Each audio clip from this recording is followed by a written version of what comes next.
Welcome to the Bald Brad Show. Our lead story of the day is regarding Target losing $10 billion in just 10 days. This one is wild, folks. Before we jump into any of it, support a true American patriot by hitting that like and subscribe button. Leave us a short, sweet comment down below. The question of the day for the comment section is, are you still buying Bud Light? Are you still buying Target products? And Kohl's is the other one. Kohl's is also pushing this stuff. Are you shopping at Kohl's? Let us know down below. And if you haven't already, pick up yourself a copy of Trojan Horse. How the Left is Destroying America. You're seeing it in real time, folks. Support a conservative. Support a true American patriot by picking yourself up a copy.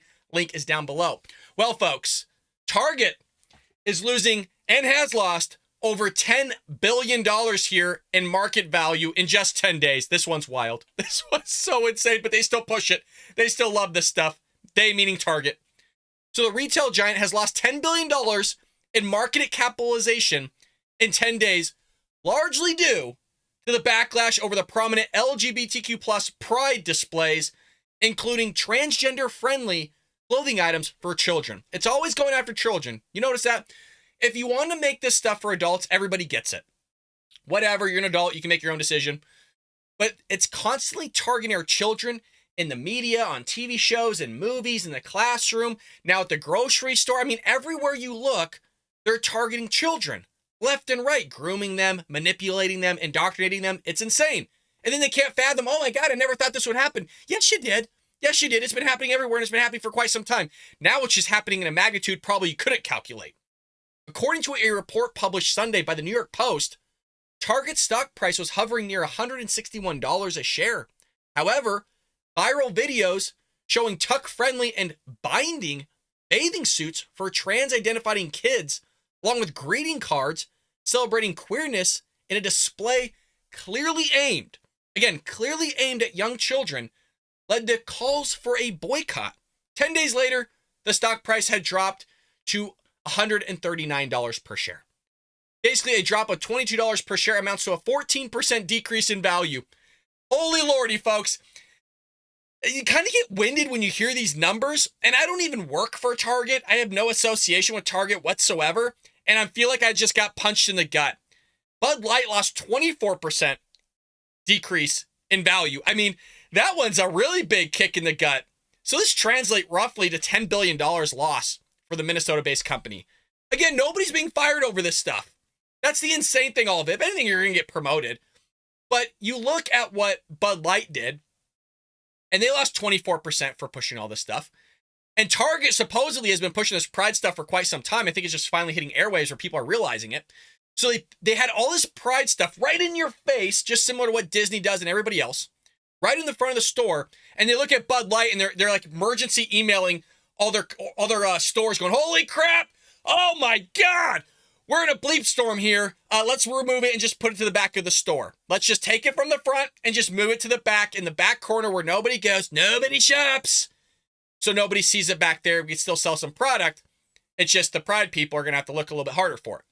So as soon as the word began to spread across social media, as I mentioned, about the retailer's prominent Pride displays, which also include LGBTQ themed baby clothes. I mean, it's insane, folks. Not just attacking toddlers, not just attacking teenagers and adolescents in general. They're attacking now the babies, folks. Calls quickly began to grow louder for a boycott of the company. According to earlier reports, Target immediately focused on damage control. Executives participated in an emergency call. This is wild. In an effort to avoid what one insider referred to as the Bud Light situation. It's going to go down in history, folks. Bud Light is going to be in business books, Business 101, business law, for years to come. About what not to do. But here's the thing. You would think places like Bud Light and Target would learn from all this. No. Bud Light is literally sponsoring Pride events right now. They are doubling down on all this stuff because of the ESG scores. What is it? The CIS stuff or CSI, the DEL, all these things, diversity, equity, inclusion, DEI rather. They're pushing all this stuff for this score. This score is crippling companies. Rather, companies are also crippling themselves. So this whole agenda from the progressive left that's being instituted by these global elites is insane. And now corporations are not only shooting themselves in the foot, they're also kicking themselves in the you-know-what. The insider told Fox News that at least in some areas across the country, we were given 36 hours told to take all of our Pride stuff, the entire section, and move it to a section that's a third the size. From the front of the store to the back of the store, you can't have anything on mannequins and no large signage. Now, these areas are predominantly, I think, more Christian or of faith areas. It was more of the southern states. I believe they removed this back. If anything, in places like California, Chicago, New York City, I mean, the displays are just right out in front of you, right? I would imagine if you go to the store, it's going to be the first thing that goes bam, right in front of your face. The first thing you're going to see, and your kid's going, "What's that? What's that, Daddy? What's that?" And then you got to have that whole conversation. Then you have that whole conversation in front of somebody. And then the second you tell them a man can't be a woman can't be a man, you got social services showing up at your door. And there you have it. Because some lefties there, some Karens freaking out that you're actually telling truth, objective truth to your child, that men cannot be women and women can't be men. But the second you do that now in these leftist states, you're in big trouble. The Bud Light situation, the insider reference, was the immediate backlash and plummeting of sales that followed a short-lived partnership between Anheuser-Busch signature product and the trans-identifying influencer Dylan Mulvaney. Y'all saw how that one spiraled out of control. People are still not buying Bud Light, Anheuser-Busch, and good on them, because they're pushing an agenda that a lot of people don't agree with. And, you know, if you would just stay out of politics, you'd probably be fine. But they're not learning this. And here's the thing, is these progressive left, like the LGBTQ community, are pissed at Target and these other corporations for kind of even removing the product or not supporting the community. And in their messaging, they're calling the right, the Republicans, the GOP, terrorists. That's what they're calling us, terrorists, which is insane. And it's not so much me having a problem with Target selling LGBTQ products to people, because look, their company can do whatever they want. I just won't shop there or support their brand or the ideology that they're trying to push. But it's more so pushing it upon the kids. That's where everybody has problems with. It's not just Republicans, it's not just independents, but it's also Democrats feel the same way, by the way. So not only are you alienating Republicans, conservatives, independents, but also the Democrats as well, because a lot of Democrats are people of faith too, and you're pushing that upon them consistently. And it gets to the point where just people have had enough of it. They've had enough of streaming Disney Plus and having an agenda pushed down their throats, which we don't want to see. You go see Top Gun, they had a diverse cast. It wasn't thrown down our throat. It wasn't glorified of, oh, look, a woman's flying a jet. Oh my God, the first woman in history to fly like an F-22 Raptor. Oh my God. No, it's like, yeah, that's fine. That makes sense. A woman can fly a jet. Like, is anybody thinking a woman cannot fly a jet? You know what I mean? Oh my God, a Hispanic guy's flying a jet in the military. Oh my God. It's like, no, yeah, Hispanic guys fly a jet. Like, what? Like, none of that's a big deal. It just makes sense, right? It's not thrown at you. Nobody's pointing it out to you. Nobody's writing this weird dialogue to shove it down your throat to make a point about the diverse cast that's there. It just was diverse, and they let it unravel, and it was normal. But that's not what's being done here. Is they're making a point of it in movies. It's shoved in your face consistently. They make a point of it in like the marketing aspect of it as well. Now, when you go to the clothing store, now they're making a point of it. They're making a point of it in the classroom. They're making a point of it in the school system. They're making a point of it literally in everyday life. It gets tiring. It gets exhausting. We don't want to see it all the time. We just want to be left alone. Predominantly, Americans just want to be left alone. And when we go see a movie, we want to divest ourselves from the world that we live in and kind of enter in a different world without having all this crap. But no, the left doesn't get it. And these companies will lose billions of dollars to push this agenda. That's the thing we got to understand here. Yes, we're covering going, holy crap, $10 billion. You think they'll learn their lesson? No, you guys. This has been going on for like a decade. Look at Disney. Disney is willing to lose millions, hundreds of millions of dollars to push this agenda. They don't care at all. Like, as they're losing money, there's meetings that are being leaked about executives going, yeah, half the leading roles need to be LGBTQ plus roles. Half the roles need to be diverse cast and all these other things. It's why they don't care. They don't care about the consumer. That's what we have to understand. Maybe they'll care sooner or later when they keep losing more and more and more money. Let me know what you think about that in the comment section below. Are you supporting Target now, folks? Are you shopping there, or have you switched over to Walmart or some other areas? Let us know in the comment section below. Well, this next one's kind of a fun video. We have Piers Morgan on his show Uncensored talking about these California reparations, and we actually have somebody from the Reparations Task Force here giving some weird cockamamie answer that I actually don't believe in, but we're going to roll it for you. The question for the comment section on this video is, do you think people should be paid reparations for injustices that happened in the past years ago by those that never were involved in those injustices, don't believe in those injustices in terms of I don't like racism. I don't like slavery. I don't like all those things, but I didn't do it. So why is my taxpayer dollars going to somebody that wasn't even involved in racism in the first place, or doesn't really have a connection much, some do, much to those injustices of the past? Again, I didn't do anything. I shouldn't be being paid the price for what somebody else did hundreds of years ago. Let me know in the comment section below. Let's go ahead and roll it. Welcome back to Piers Morgan Uncensored. The California Reparations Task Force this week voted to approve recommendations on how the state can compensate black residents for historic discrimination. Governor Gavin Newsom has praised the task force, but appears to be cooling on its advice, perhaps because it could cost $1.2 million per person. This debate is everywhere right now. The British monarchy has faced repeated calls for reparations for historic links to the slave trade. Well, BBC journalist Laura Trevelyan recently quit her job to campaign for reparations, having donated £100,000 herself to Grenada, where her family historically owned slaves. So is this a form of historic justice, or is it just divisive? Well, I'm joined by a member of the California Reparations Task Force, Jovan Scott Lewis, and Fox News contributor and civil rights lawyer Leo Terrell. All right, welcome to both of you. Jovan, let me ask you about this, because on the face of it, I've talked about this quite a lot recently. I don't understand how the pain from historic sins gets eased by bunging a load of cash to people now, almost all of whom will have not suffered the original pain. So explain to me. Sure, thank you for having me. So what we're doing in California is we are dealing with some of the more recent experiences of discrimination, beginning with the period of Jim Crow here in the state of California. So what we call these are really the lingering effects of slavery. And so we're not providing reparations or recommending reparations for slavery itself, but for the ongoing institutional and state-based harms that the African-American community has faced. But it's not. Wow. Well, it's not really about racism, or in other words, I should really say slavery. That was obviously racist, but it's about the racism and the injustices that happened in the past, going back to Jim Crow and others. That's insane. It's basically like anything that happened wrongly to black people in general. These are what the reparations are going to be a part of. Folks, you could say that about every single race in human history. In human history, something bad has happened to them. You look at the Italians, look at the Irish, look at the Jewish. I mean, every Native Americans, black people, even white people were slaves at one point as well. So it's so insane that they're pushing the agenda going, well, something bad happened, and so because something bad happened, somebody else should have to pay for it. I agree that bad things happened to black people. I don't agree with the evil and the injustices that our country did upon them. Virtually every race and ethnicity had something bad happen to them by every country, not just America. The idea that we'd have to pay out every single situation and every single variable that goes involved into this is insane. It's an insane idea. Folks, it's so insane that literally somebody was there at the task force saying that we should pay out $200 million to each black person in the state of California.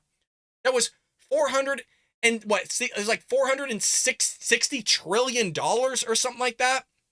And then I took the average or the aggregated wealth of the entire globe, the entire planet wealth was only 419 trillion. So they wanted a state of California to pay 460 trillion. If you took the entire world, the globe, it was 419 trillion. There's not enough money. There's literally not enough assets to do something that they want. But this is their thinking. They just shout stuff to the skies and go, well, this is our plan. Not only African Americans. I mean, look, slavery was an evil, evil thing. Nobody denies that. But it's not just African Americans who have suffered historic sins and ills against them. Where do you take the logic of this argument? Does every community in the world who has been mistreated historically, are they all worthy of financial payment? And if so, how is the world going to pay all this stuff, given we're already suffering a global financial crisis? Right, that's a fair question. So what we're doing in California is we have effectively calculated the economic losses that the black community faced as a result of state policies. And so we're effectively tracing, the capital that this community lost over the past, century and a half of discriminatory, state policies. And the argument is that we're building a reparations proposal around those direct losses. In addition to that, we have, dozens of policies and programs that are helping to effectively end the kind of discriminatory cycle that African Americans have faced in the state. Who's going to pay the bill? Well, thankfully, that's not the task force's job to figure out. Our I mean, folks, there's so much to grab a hold of. I know a lot of people don't like me pausing these videos, but that's what we are, a political commentary outlet, show here, whatever you want to call it, where I give my opinions on things, especially as a math teacher here, a statistician. I'm going, okay, you're talking about capitalization that took place, the losses that took place.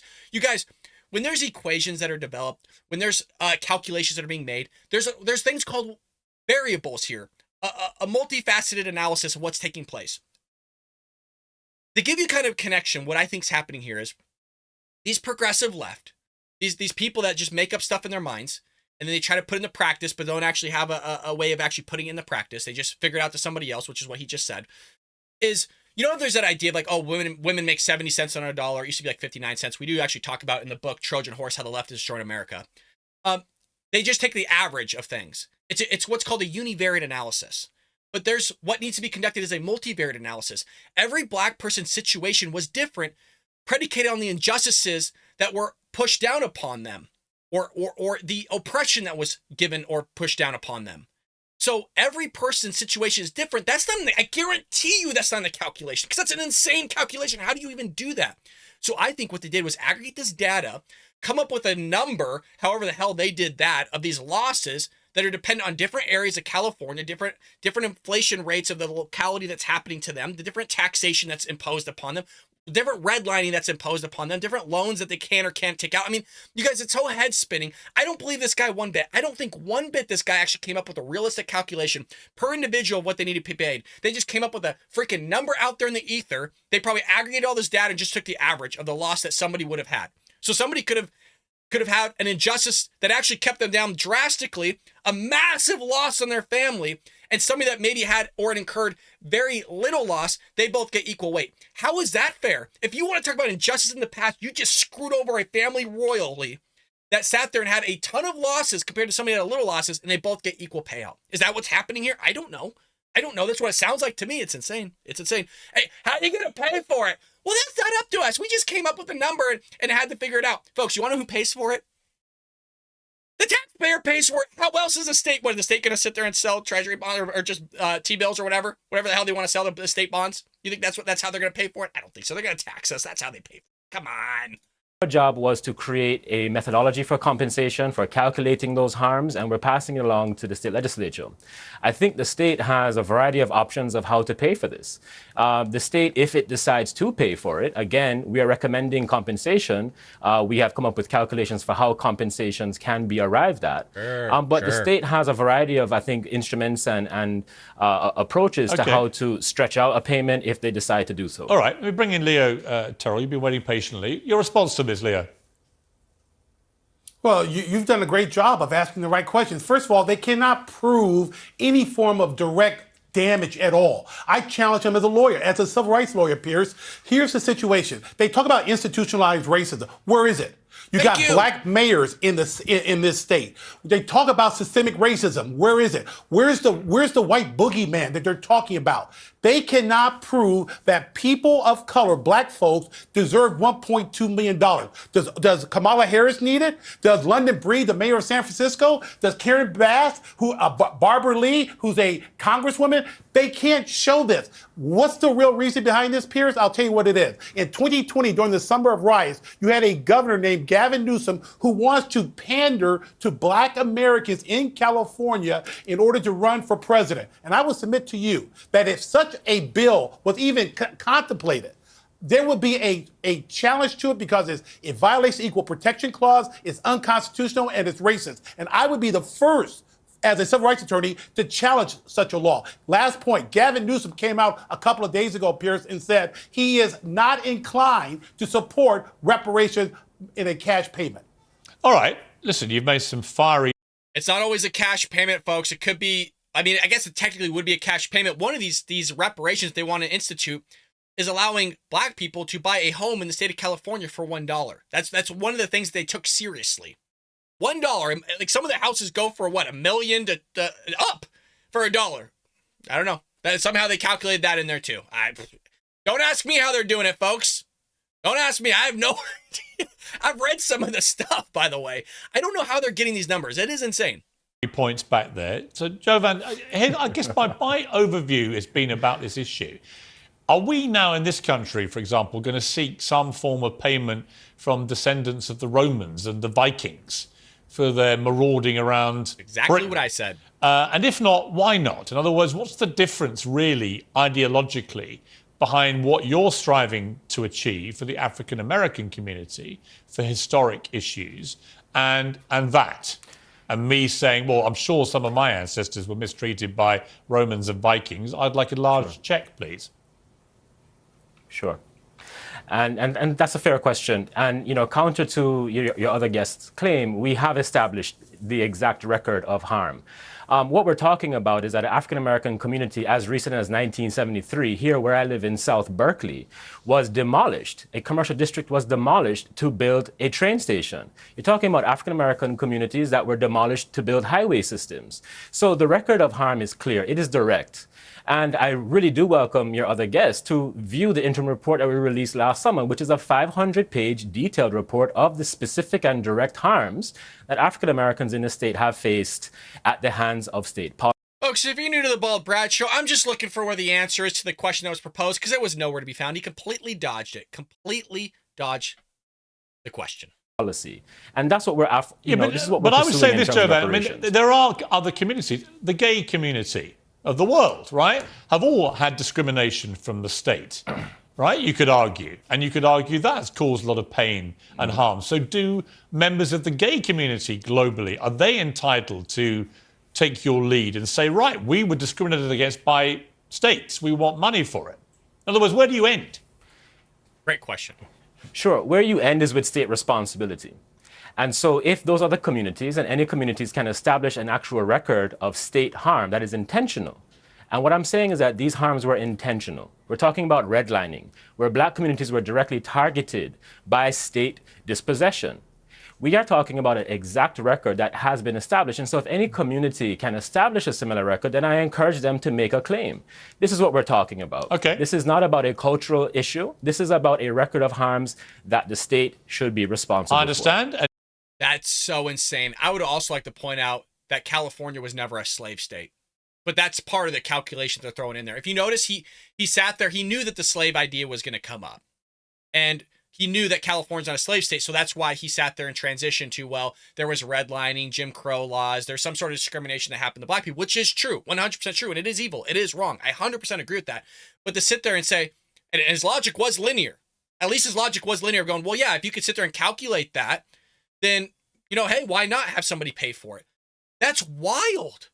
That is so wild. I mean, you could sit, and by the way, you can have a crippling of a society too, because if you go back farther enough, well, you took my land, well, you sat there and destroyed my family, you removed this, you removed that, or whatever it may be, I think we should have this back. Now you just crippled entire society. Everything actually falls apart, by the way.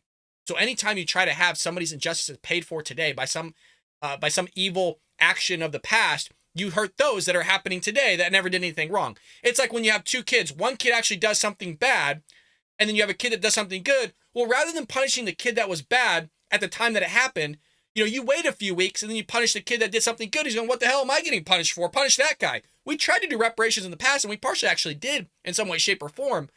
But, that time has come and gone. Is it terrible? Absolutely. But for you to reach back in the past, when does it stop? It is an endless ideology. It's a crippling ideology. I don't agree with it, but I want to know what you think in the comment section below. Do you agree with reparations? If so, how much should black people get paid? All across the United States. And if so, please support your evidence with the calculation, because we would love to sit there and analyze that here on the Bald Brad Show. Well, moving into our last story of the day, folks.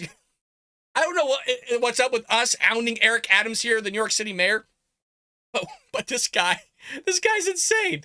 This guy's insane. From illegal immigration that's taking place to him pushing, this whole equity, diversity, inclusion stuff. I mean, you name it. This guy's creating policies that are asinine. Guys, this is the gentleman that sits there and wants to put kiosks in stores so that when they're being robbed and burglarized, the guy that's robbing and burglarizing them can fill out social services forms while he's freaking burglarizing them. This is what this guy wants. And also, he doesn't want to sit there for first-time offenders, actually prosecute them. He just wants them to go to some sort of meeting and they can talk about their feelings on how they just robbed the place and looted it. I mean, it's wild. If you haven't seen that episode, go check it out. It's in our catalog. I'll try to leave a card above because it's so wild. So this is the next one. Are you guys sitting down for this? New York City Democratic Mayor Eric Adams claimed Friday that body type, yes, body type has no connection to a person's health. I can't even say it. After signing a bill banning height and weight discrimination. Folks, his city's falling apart. Crime is running rampant, and this is where he wants to spend his time, signing a bill banning height and weight discrimination. Why don't you focus on the endless murders that are happening or your entire city being crippled and looted by criminals? Why don't you focus on that than height and weight discrimination? So the bill signed by Adams prohibits discrimination on the basis of height and weight for employment, housing, and public accommodations in the city. The bill contains an exception for employers who need to consider height and weight to abide by federal, state, and local laws and regulations.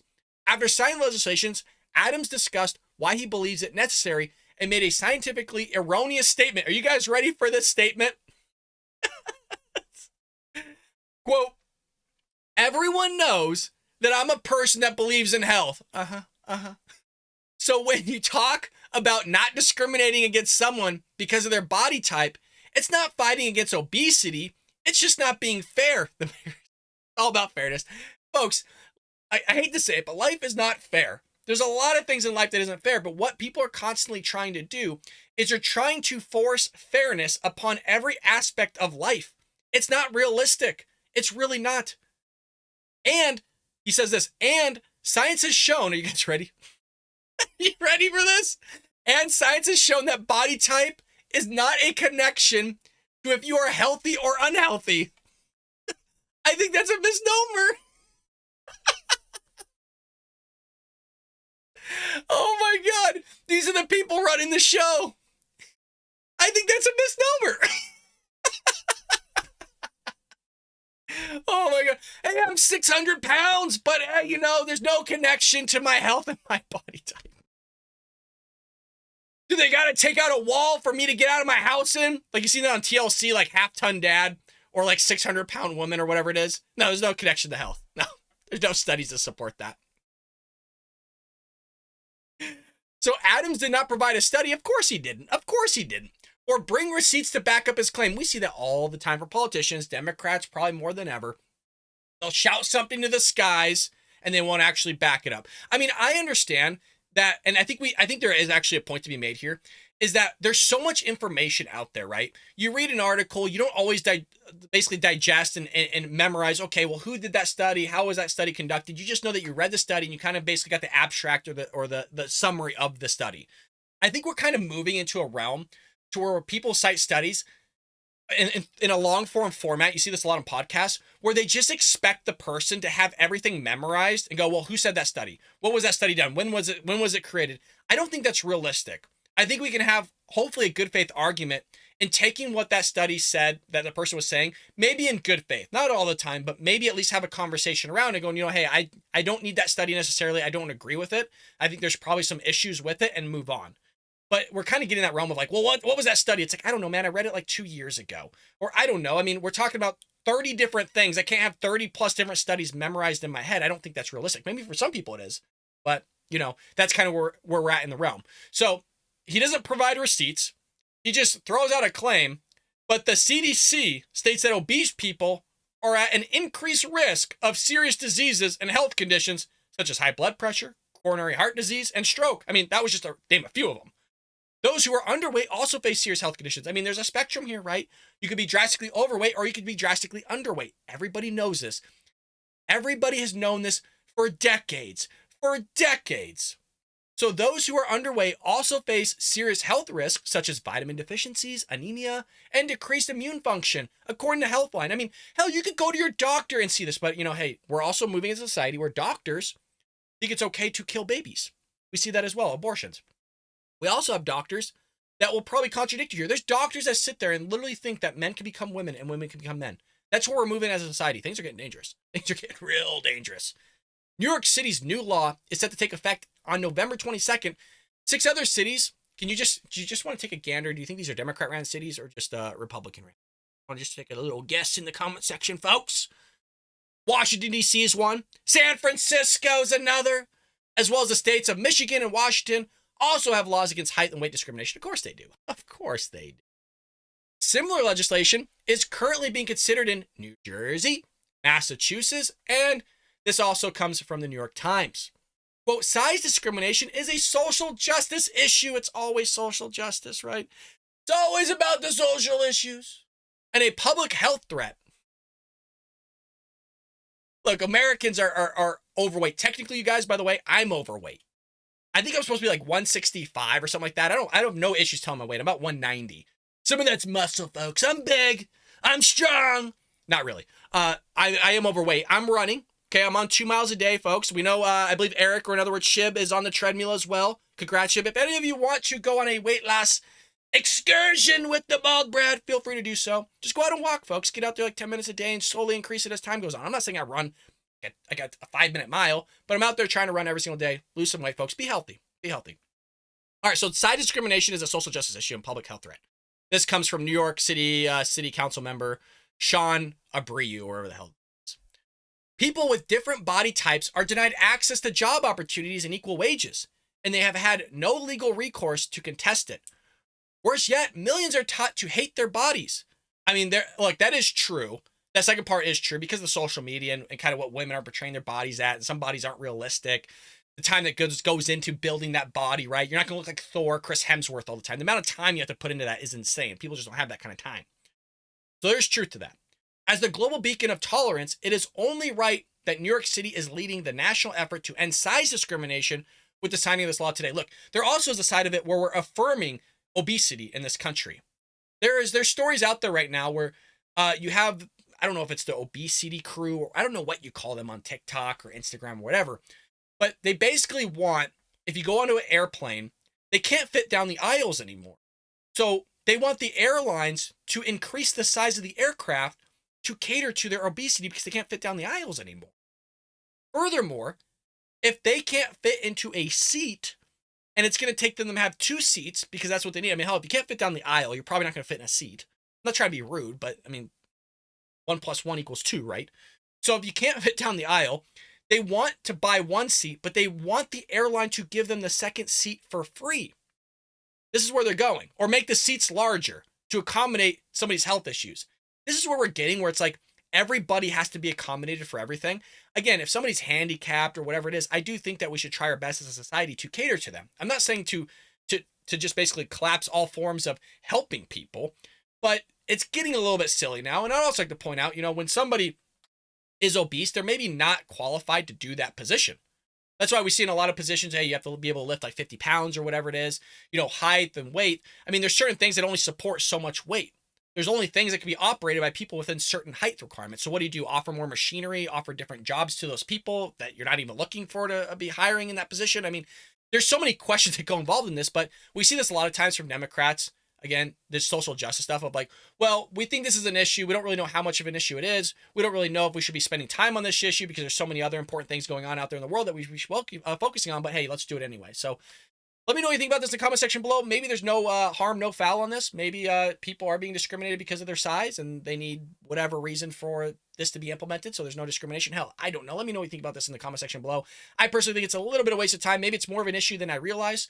But I would love to hear from you in the comment section. Buy yourself a copy of Trojan Horse, How the Left is Destroying America. Folks, buy it for a friend or family member. Even if you don't want to buy it yourself, if you're not a reader, maybe one of your family members is, or if you just want to support an American patriot and just have it on the shelf, and somebody walks in and go, hey, what's that book? You go, oh, that's Bald Brad. We watch his show. Phenomenal show. The best of the best. The guy's insane, but we love him. It's a little bit of advertising for me. Send it out on social media. Tell people to buy it. If you're not going to buy it, grab the Amazon link down below and just send it on your social media. Say, hey, if you're interested in buying this book, if you're a Republican or conservative, buy this man's book. Somebody else might buy it. Your guys' help would be greatly appreciated. And I'll see you tomorrow here